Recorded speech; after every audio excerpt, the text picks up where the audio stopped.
Live from Tirana në Top Albania Radio. Përshëndes një herë drejt për së drejti në valë Top Radio dhe në kanalin numër 10 në digital, i po dëgjoni Live from Tirana dhe siç u lajmëruam në krye të herës, na është bashkuar në studio gazetar, por dhe një nga zërat kryesor të kësaj proteste qytetare, e cila besoj tashmë bëhet një muaj që ka nisur marshimin çdo ditë në bulevard.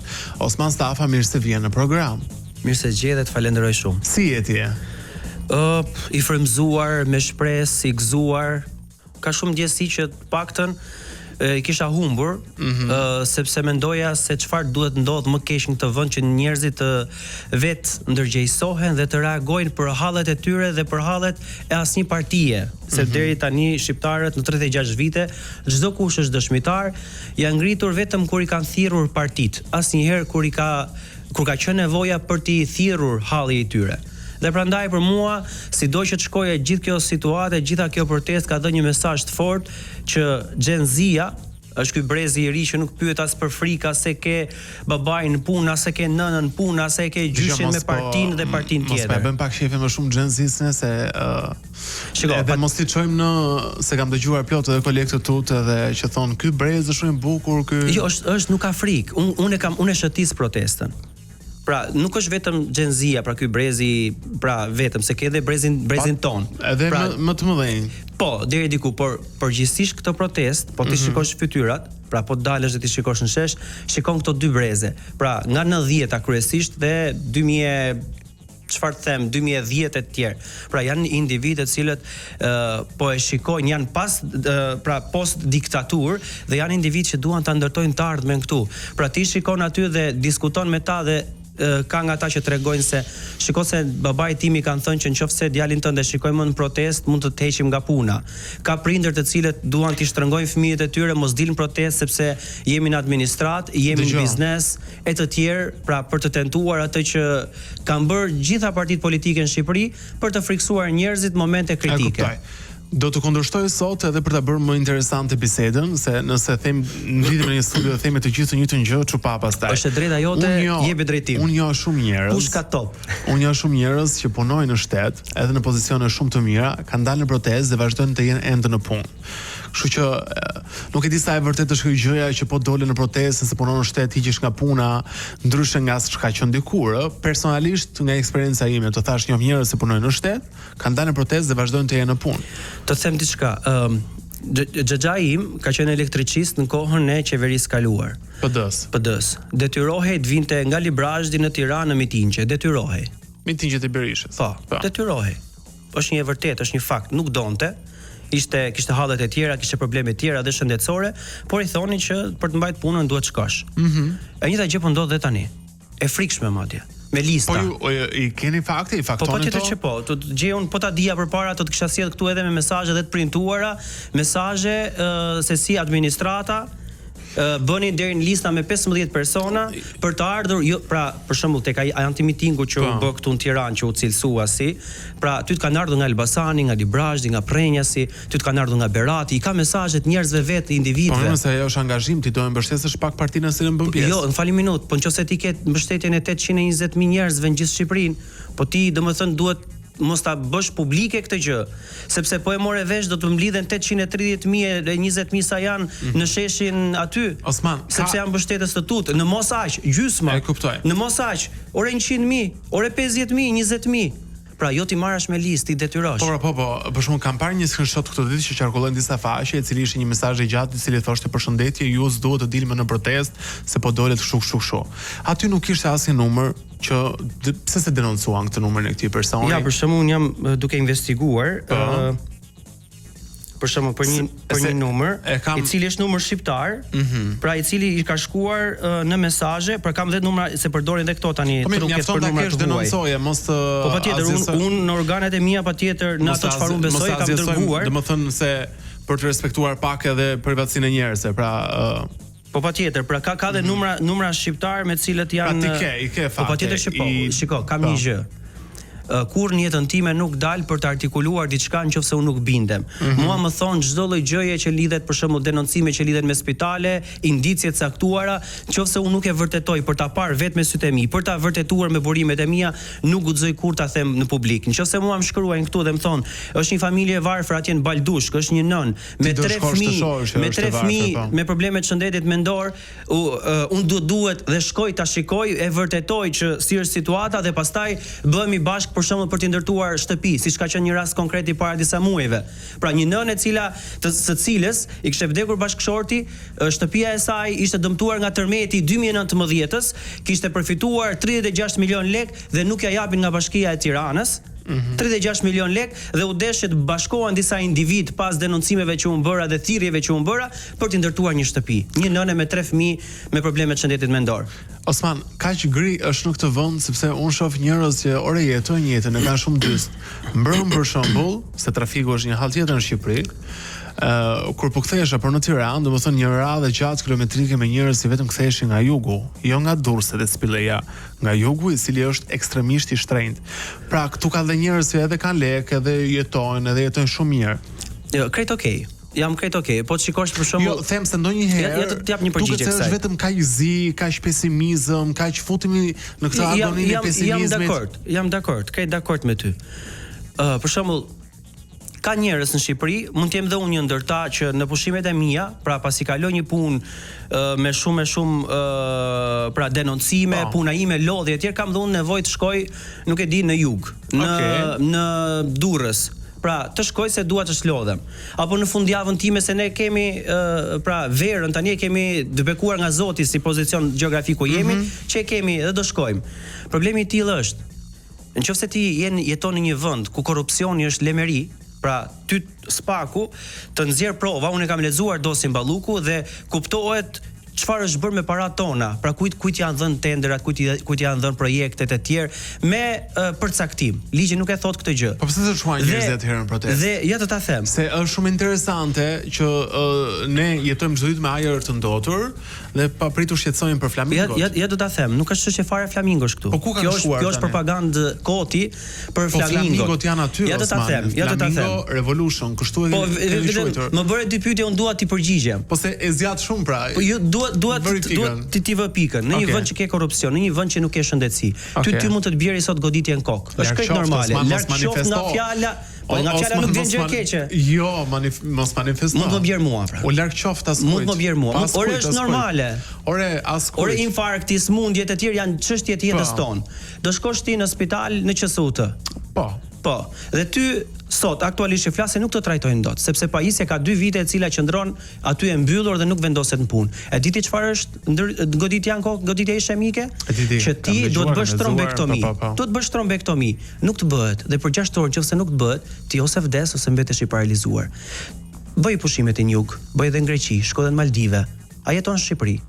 Mund të të bjerë këtu ajo, larg qoftë. Se nga fjala nuk vjen gjë e keqe. Osman, pra, unë po të them ty që të kuptojmë, unë nuk bëj pjesë se disa njerëz që dalin në panel televiziv dhe them kjo qeveri shumë mirë, unë i di, i kam denoncuar edhe në Instagram. Ti po bën tani avokatin e djathtë dhe shumë mirë po e bën sepse njerëzit duan të kuptojnë realitetin. Unë po mundohem të kuptojmë disa gjëra. Ore, është vërtet kaq gri saç bëhet ky vend kur ndërkohë në jug kërcet shampanja, kërcet leku, njerëz me brende të veshur, të gjithë me çanta shtrenjta. Unë nuk mendoj se gjithë shqiptarët e kanë mundësi për në jug dhe për të bërë këto çfarë thua. Ti ke qenë jashtë shtetit. Po jo vetëm jashtë shtetit, kam qenë dhe jug. Unë shkoj në jug me çadra për shembull. S'ka më vend ku të ri. Makinat e përditshmërisë, qoftë në Itali apo në Greqi, këtu afër fare. Sa lekë kushtojnë? Nuk e di se nuk jam ekspert. Shikoj, hajde dalim bashkë në Tiranë, i ke të gjithë markat të luksit, Range Rover, Audi, Benzat e fundit.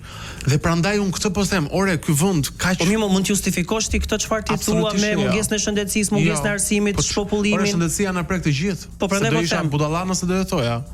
Të gjithë mund të kemi nevojë për ato shërbimin spitalor dhe do kemi një nevojë një ditë. Po kiti 10 makina për një gjë, por për një gjë tjetër. Po pra, ore kiti 10 makina.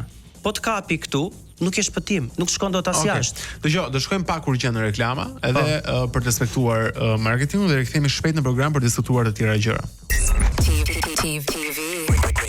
Top Radio. 11:23 vazhdojmë të jemi në studio me gazetaren Osman Safa. Sigurisht Osman jo për çështje intimidimi apo çështje devijimi se ndodh në media, kur ai që bën emisionin mundot të devijojë për të mos shkuar aty ku ti ke dëshirë të shkosh.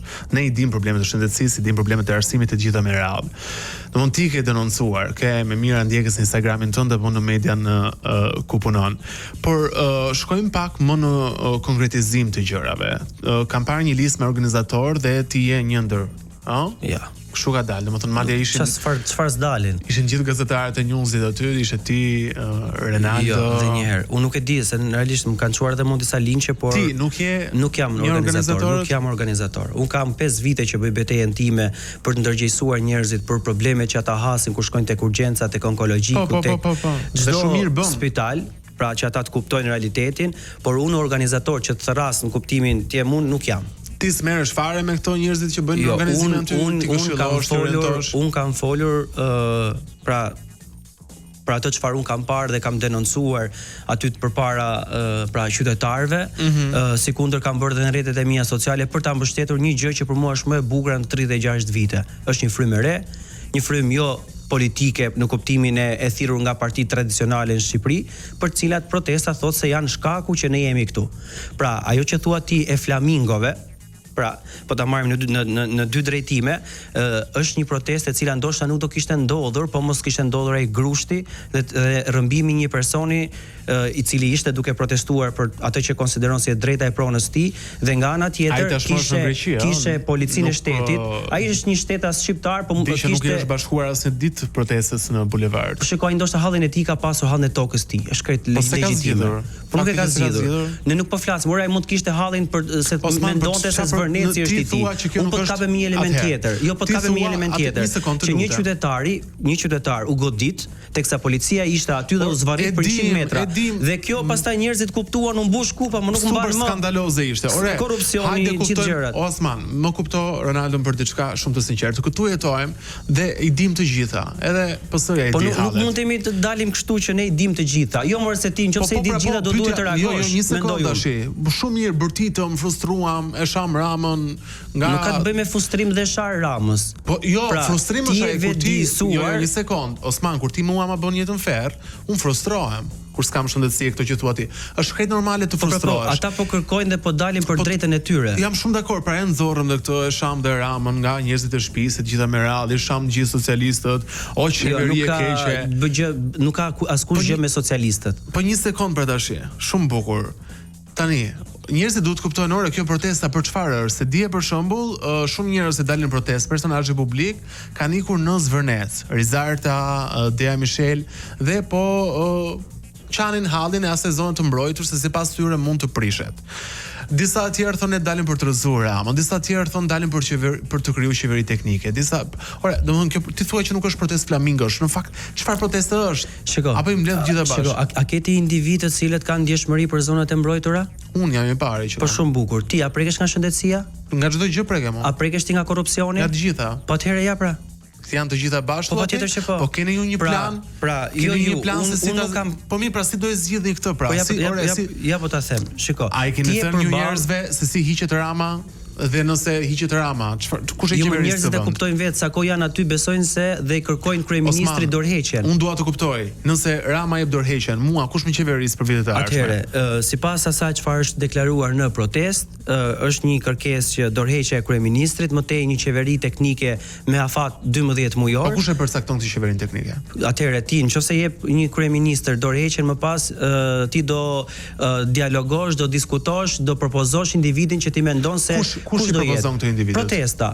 Protesta propozon individa që mund të heqë mua. Individin që mund të thotë për shembull Ronaldo, ai pra, në momentin që ti ke një qeveri teknike, pra ti presupozohet se është një individ i barazlarguar nga partitë politike dhe i cili ta çoj vendin në zgjedhje të lira dhe të ndershme. Po kush më garanton mua që ky individi i propozuar nuk është dhe ky më keq se. Po më kë mendon ti për shembull në Shqipëri një shkrimtar, një artist, a nuk e di një individ i cili jeton jashtë që beson se këtë vend antarët e bëjnë Jo, dhe një, por nuk është qeverisës marbut. Pse mos bëj sikur se kupton. Është një individ I cili Ore do menaxhoj shëndetësinë për cilën ti. Ka njerëz teknik dhe ka njerëz profili teknik që mund ta bëjnë shumë mirë, se nuk do të thotë që ne patëm vetëm Enverin dhe po vdiqen Enveri ky vend mori I fund. Nuk do të thotë që kemi Edi Ramën dhe po iku Edi Rama ne mori në fund. Këto kohë se kam parë shumë TikToke që thon Enveri kjo është menduri o burr tani. Cila? Do të thonë të kërkosh Enverin. Në TikTok e kam parë unë. Çmenduri o burr tani janë njerëz smur, çfarë them unë tani? Të kërkosh një diktator që është pasoja e atij sistemi që I friksojnë njerëzit që mos u ngri, e mos se më shkruajnë mua mos u ngri se do të vrasin, do të presin etj, më është psikologjike o burr. Është sindroma e atij që të rrefet, godetet, shtyp dhe ti pastaj mendon se kështu do ndodhi me këdo. Jo më jo. Osman, si do rrezoni Ramën? Unë mendoj se rezistenca dhe qëndresa e atyre njerëzve të cilët pra duan që të ketë në Shqipëri një Shqipëri ndryshe, një Shqipëri pa korrupsion, pa vjedhje, ku të mos ketë diferenca dhe mos ketë shkëputje të realitetit të atyre që qeverisin me ata të cilët jetojnë jetën e përditshme. Pra unë do të kap ty vetëm 3 shtylla dhe jo më shumë. Korrupsioni në Shqipëri, shëndetësia dhe arsimi. Janë 3 bazat e një vendi. Nëse ti vjedh lekët e shqiptarëve, pra ndërton kopshtinetën ti kryeministri. Ndërton kopshtinetën 4.3 milionë euro. Gratë të cilat vojnë nga kanceri ginekologjik në QSUT nuk trajtohen sot më. Ti ndërton kopshtinetën dhe nuk ke peckani. Po hajde në konkretizim. Po konkretizim pra po them unë. Populizëm ato, po nuk është tani më fal, ti ke qenë tek spitali onkologjik. Unë gjitha spitalet kam qenë, po. A ke trajtuar familjarët e tua? Ty apo ke ikur privat? Nuk dua ta kthej në personale. Po jo pra sepse ti thua tani, jo ti thua patetizëm. Po si mund të shkojë një nën aty në spitalin onkologjik ti jet pa nuk trajton dot kancerin ti thua patetizëm?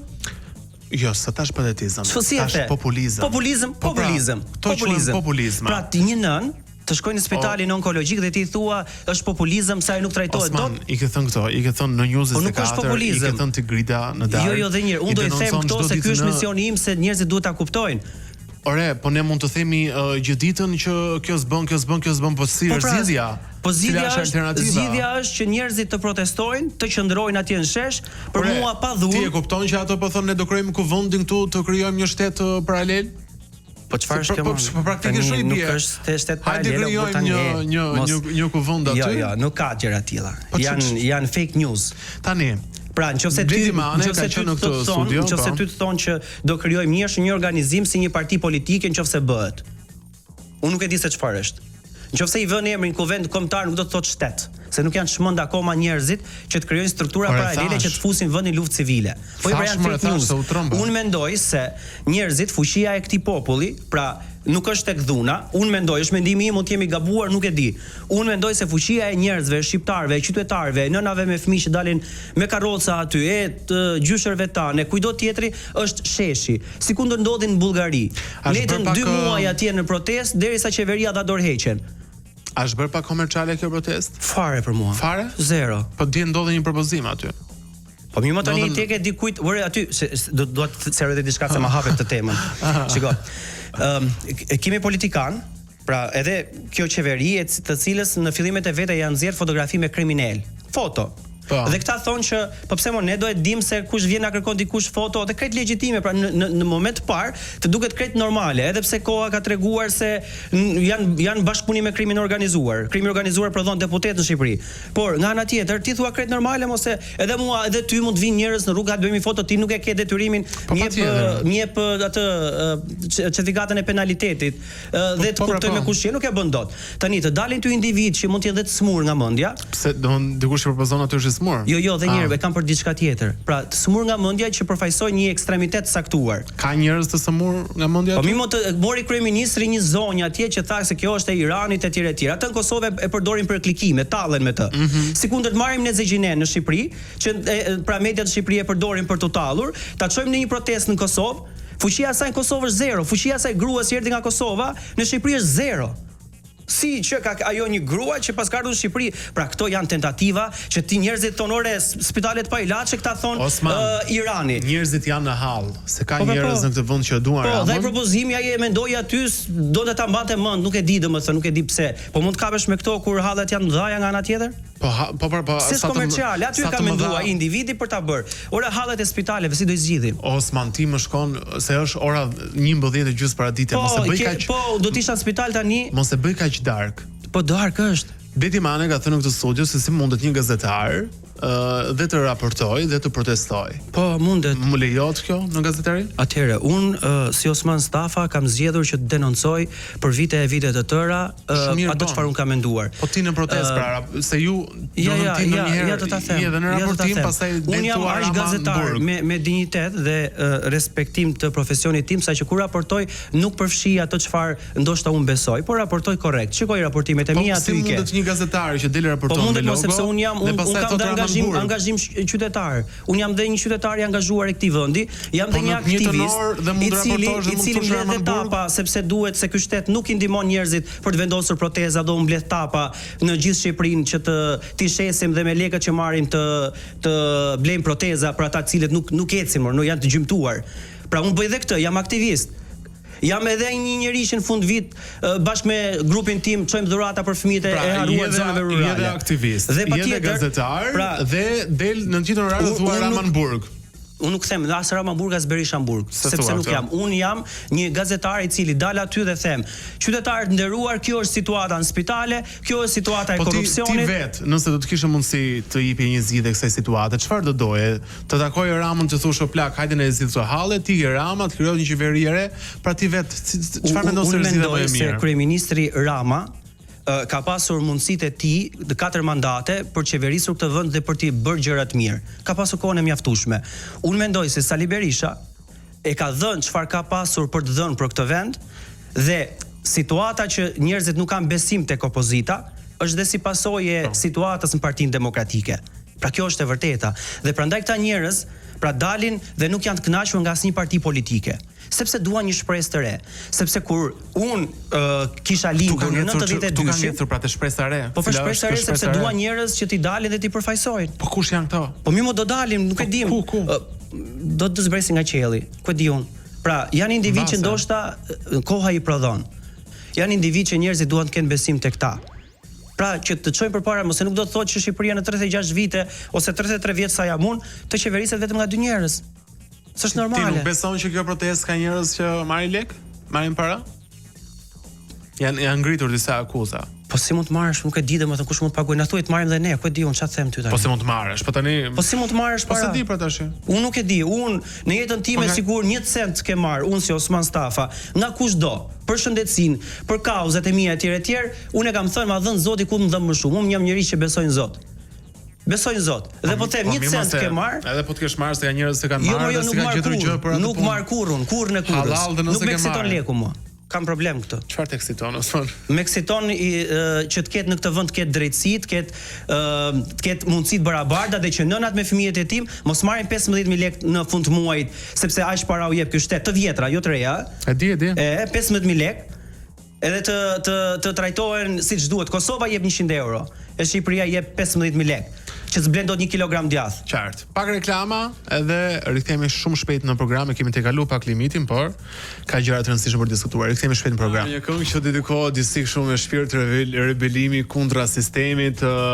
Nëse shumë bukur që protestohet gjithmonë edhe shumë mirë që njerëzit kërkojnë më shumë të drejta, se do të ishte çmenduri nëse ne kishim arritur në pikën që nuk kërkojmë më të drejta, nuk kërkojmë më shumë shëndetësi, më shumë arsim e të gjitha me radhë. Por thash, unë insistoj në ato që është kryesore që gjithë kjo energji, besoj këtu bijem dakord, në fund mos tiki, sigurisht ajo e ka dhënë efektin e vet, politika besoj do të jetë më ndërgjegjësuar nëse vazhdojnë qeverisë në 3 vjet e ardhshme, ai presionin ndihet, por mos e ikte gjithë kjo energji dëm, pra mos ikte me se çpash ishte një grua, ty thoshte kryetare një bashkie, po në Itali, po ti e di si bësh kryetare bashkie në Itali, janë këto provincat, komunat, po ato quhen kryetare bashkie, vinte i jepte mend shqiptarëve se si të rrezohet qeveria, një propozim andej, një propozim tej, njerëz që nuk don ka shumë kolore dhe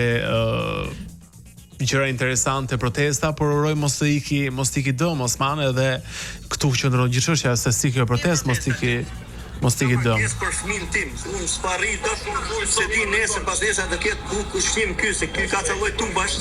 Me aftësi ndryshe. Po, të lutem mos më trego këto se afektohem. Pra, përveç atij propozimit, ka njerëz të tjerë të cilët janë në pikë të hallit.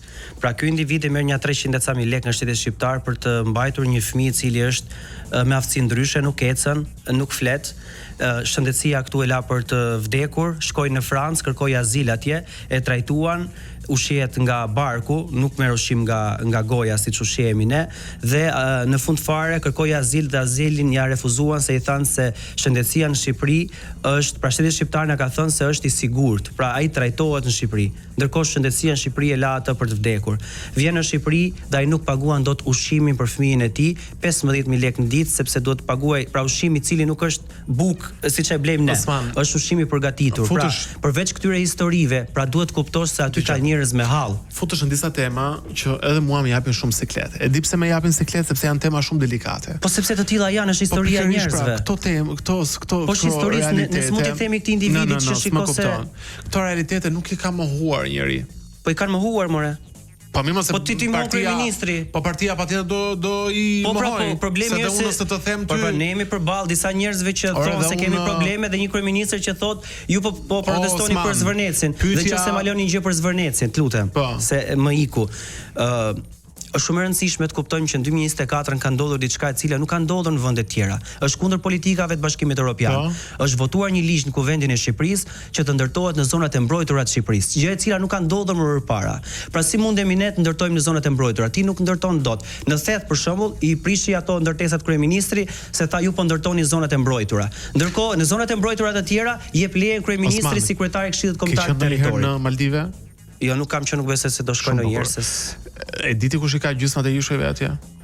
Po më është Maldive, ne kemi në Shqipëri. Ore ka dhe Greqia të shitur se ka një 6.000 ishuj. Ti nuk doje një resort në të cilin bota do njihte vetëm se është Ivanka Trump nga mbrapa? Po unë nuk e doja një resort i cili të ishte vendosur një zonë të mbrojtur. Sepse e di pse ka diçka, zona mund mbrohen edhe flamingot. Po po flitet për godinë 8 kaçe. E thot i këmë tëja. Po nuk e dim në tash. Po flet e thot i këmë tëja në momentin që nisën. Po i pra se thot kryeministri, por nuk do të thotë që është e vërtetë. Po tash kujt i besojmë në kryeministrit apo këmë tës? Pa ishme i madh thot. Po sepse ne nuk do ta shikojmë kryeministrin si më të madhin. Ai është një person i cili, po e kemi parë gabim. Ai është një person i cili vot besohet që t'i shërbejë qytetarëve shqiptar, jo të ndërtoj kopshtin Eden për qefin e tij në kryeministri. Se 4.3 milion euro nga taksat tona. Ti tishes dhe e bëj një kopsht? Kurrën e kurrës. Vërtet? Kurrën e kurrës. Po për hormonet e mia personale, se s'ka asnjë funksion publik, 4.3 milion euro. Për çfarë? Ora do bëja një gjë që të shpëtonte jetën e njerëzve. Po mirë, mund të bëj të dyja paralelisht. Asnjëherë botë. Nuk jam njeriu që lulet dhe këto në kuptimin që të zgjedh unë në QSUT që të bëj hotel dhe parking përpara spitaleve dhe pajisjeve veçpëtuese. Si do e zgjidhni situatën? Unë nuk e zgjidh unë, se nuk jam unë pra i përfaqësuesi. Po vendosur shqiptarët në një e pe besoj një grua para disa ditësh me fëmijë në krah që më kputi shpirtin që thoshte keni një muaj që na sorollisni në si thuhet në bulevard dhe nuk po ndodh asgjë. Njerëzit lodhen Osman. Dhe sidomos njerëzit me borxhe, me halle, me smundje nuk rezistojnë dot gjatë. Është krejt normale që njerëzit pra kanë dhe përveç halleve të tyre, kanë dhe pjesën e angazhimit në protestë, por unë mendoj prap, për mua nuk është zgjidhje dhuna në një vend. Mendoj unë. Po cila është zgjidhja? Unë mendoj se është qëndresa, në mënyrë persistente sikundër ka ndodhur edhe në shumë vende të tjera të botës. Por se jap dorëheqjen thotë ai. Po kanë thënë edhe të tjerë, dhe Vučići ka thënë se jap dorëheqjen. Po ja, tani ka paralajmëruar dorëheqjen. Ore lëre Vučićin, mos merrni raste të huaja ajo. Po se ti tani nuk e bën një shkollë, po ndoshta po i dolën prapë, ai sa i dolën në atë protestë më të madhe aty. Ndoshta do ta rimendoj përsëri se nuk është një person pra i cili e ka salduar atë karrigen aty dhe unë u vdiqja. Sepse në momentin që ty të dalin këta njerëz, janë që ta ketë deri në 2029. Po, është e vërtetë kjo sepse janë bërë zgjedhje në pra ka deri në 2029, por 83 mandate, nëse populli del një ditë caktuar dhe thotë ti e ke kthyer kontratën sociale me mua se ti më ke premtuar mua 24 orë ujë në ditë, ti se ke mbajtur prej 2013-s. Ti ke premtuar legalizime, po si ke mbajtur.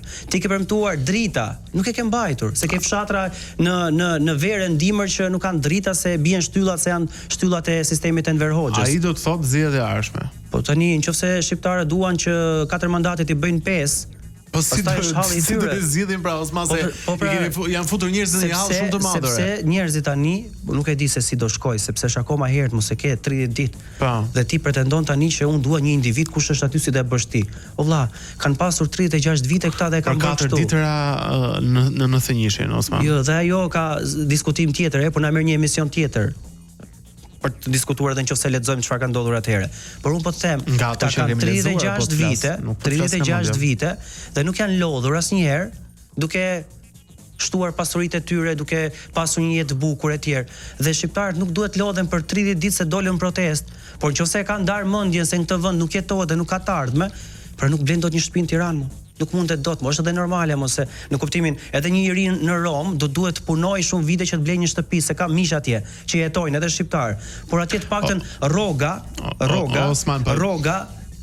i jep mundësinë që ai të mbledh sa para dhe të blejë një shtëpi. Tu se blen dot një shtëpi, mos merr dot kredi. Se rroga jote në raport me çmimet është diferencë shumë e madhe. I ke terrorizuar dëgjuesit, i ke futur, i ke mërzitur, i ke kaluar në depresion total. Jam i sigurt që të gjithë dëgjuesit e tu dhe të këtij emisioni që janë të shumt dhe unë e kam ndjekur, nuk janë terrorizuar as pak, por këto çfarë un kam thënë dhe them janë hallet e tyre të përditshme dhe ata e din këtë gjë, sepse halli i familjeve shqiptare lidhet me shëndetësinë, lidhet me arsimin, lidhet me mundësinë atyre dy prindërve që në moshën 60 vjeç kanë paguar kredinë e tyre, u janë rritur fëmijët, nuk ja blejnë dot një shtëpi dhe duhet paguajnë qira këtu 500-600 euro, ku rroga këtu minimale. Po sepse kanë ardhur gjithë në Tiranë, pra e lan fshatin. Po sepse s'ke asnjë mundësi tjetër më. Si s'ke asnjë mundësi tjetër më. Ku do ndërtosh ti? Ja po ta them në fshat. Hajde ti jeton në fshat. Fshatrat e Shqipërisë. Shumë bukura janë. Po s'ke më mundësi për të jetuar. Po s'ke shëndetësi, mos ke arsim. Osman, duan të gjithë, po ti thua s'ke shëndetësi në Tiranë, pas ke shëndetësi në Lushnjë. Po nëse s'ka në Tiranë, s'ka në gjithë Shqipërinë. Për shembull Xhaxhai im nuk do të gjithë luksin, Osman. I ndjeri Xhaxhai im nuk do kishte ikë kurrë nga Librazhi, nga i fshati i bukur ku ne kemi qenë. E detyroi Dializa.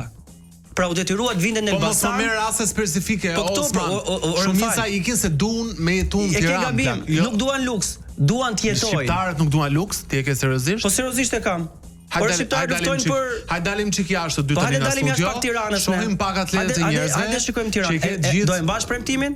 Për ç'a? Pse ti mendoj që unë si kam parë, unë i kam parë. Ore dalim jashtë këtij sa Tiranës ne këtu vetëm në Baldushk, në ku duash ti dhe shikojmë se si jeton Tirana. Se unë vi nga fshati. Po dhe nga fshati. Po mos më thuaj mua që ky popull nuk e do luksin. Ky popull nuk po jeton. Sakrifikon atlete fake, çanta fake, telefonin e fundit, makinën e fundit, ky popull e do luksin Osman. M'fal, po nuk mund të jetë ky popull. Nuk duhet ta kishin braktisur fshatin, po ndoshta duhet i kërkonin dhe çik llogari kësaj qeverie për më shumë investime tek fshati, për kanalizime, për ujëra. Nuk të thash. Po këtë tha. Po e duan pra luksin shqiptarët. Jo, unë mendoj se shqiptarët, ore, shiko, të duash luksin nuk ka asgjë kriminale. Ore, do më të mirën për veten tënde, për fëmijët e tu, do shkollim, do para, do makinë, pse më. Po e deshe luksin Osman, ku do gjesh shtëpinë? Kjo nuk të bën ty një person i cili të vish në Shqipëri mos protestosh, një kjo dhe e dyta nuk të bën ty kjo pra një person i cili nuk ka të drejtat e tij në gjitha sektorët e mundshëm, pra në këtë vend ku ne jetojmë. Pra, situata në Shqipëri nuk ka të bëjë vetëm se është gri se po e shikojnë me sytë e mi. Pra, është gri sepse kështu është për shumë shqiptar, të cilët edhe kur vjen çështja e votimeve, disa kërcënohen për atë votën, disa kërcënohen me vendin e punës, disa nga grupet kriminale, disa se e shesin se nuk kanë shpresë. Pra, dhe thuash që qytetarët duan luks, pra në kuptimin pra është kriminale duan luks. Është kriminale. Po pra se ti po thon shqiptarët duan luks, po nuk e kanë dot më. Mos pastaj unë se blej do shtëpi mes Tiranës, se do e bësh dot. Po nuk po kërkon njëri mes Tiranës më shtëpi. Po ku po s'bëhet fjalë më, ore freska vajtu 1500 euro metër katror më. Nuk e blejmë dot shtëpinë. Atje jetoj. Po unë jetoj me nënën time. Okej. Ka një zgjidhje kjo histori? Rezistenca thua, vetëm ajo. Rezistenca patjetër. Rezistenca është fuqia më e madhe e një kombi, e një shoqërie. Është rezistenca ajo e cila mban në presion qeverisjen. Po pjesës tjetër të qytetarëve që thonë ne e duam Ramën, e kemi zgjedhur pse doni me na e heqju. Po mfal, nëse këta qytetarët e tjerë, diskutim shumë i madh. nëse këta qytetarët e tjerë janë të lumtur, Ore se ti më e shtruajnë ti e çon vetëm tek një gjë ke Osman, onkologjiku, kjo ajo. Po mfal më tani, mfal më dhe njerëz në këtë vend, ka njerëz në këtë vend që më takojnë thonë a do bie Rama dhe më ku dion. Dhe një herë, do ma lejosh pak këtë sepse nëse do ikë Rama. Si do ja bëjmë këtyre njerëzve? Jo dhe një herë, mos e thuaj më këtë është vetëm onkologjiku, sepse vetëm e onkologjiku. Jo, e çon ti thash aty më. Jo, sepse është krim kundër njerëzimit. E di çfarë ka bërë Edi Rama? Po leje mos e di çfarë ka bërë more. Vajti ke spitali onkologjik kur bëje skandali atje. Dhe tha, është krim kundër njerëzimit që disa mjek kanë trafikuar pacient nga publiku drejt sistemit privat të klinikat e tyre. Një nga skandalet më të mëdhenj më ai që ka ndodhur më. Po pse më mendon se nuk e dim ne? Jo, po do të thoya një gjë tjetër, thash gjë tjetër. Pra thash që kryeministri Rama tha që është krim kundër njerëzimit që 2 mjek, 3 mjek kanë çuar pacient, i kanë trafikuar nga publiku në privat. Po, a është krim kundër njerëzimit ti mbash ata pacient 6 muaj pa ilaçe? E thot raporti i kontrollit lart shtetit. Po se ti çfarë mendon që do të them që s'është krim kundër njerëzimit? Ore, dhe një herë po ja bëj pyetjen atyre njerëzve që ti thua që ne duam Ramën. Po ka më njerëz që e duan më burr. Kur shkojmë në spital, besoj se nuk është vetëm për socialistët marrin shërbim ndryshe, po për demokratët ndryshe dhe për ne dy që jemi pa parti ndryshe, për shembull. Qartë. Zgjidhje tjetër përveç rezistencës nuk ka. Unë mendoj se rezistenca është forca më e madhe e asaj proteste, e cila është një protestë rinore e të rinjve, cilët nuk kanë frikë, duan një Shqipëri tjetër dhe kanë vrarë frikën. Qartë. Osman, jemi kështu në limite fare, për pak vjen fleshi informative orës 12. Falenderoj që ishe në program. Faleminderit. Edhe të uroj suksese, edhe të trashëgohesh. Faleminderit se flet kaq shumë për këto, mirë bën. Faleminderit. Të trashëgohesh e paç një jetë sa më të lumtur. Mirë, falenderoj shumë. Ne kemi mbërritur në fund të programit për ditën e sotme, takimi jon në rast do të jetë nesër, deri atëherë, bëfshit qef.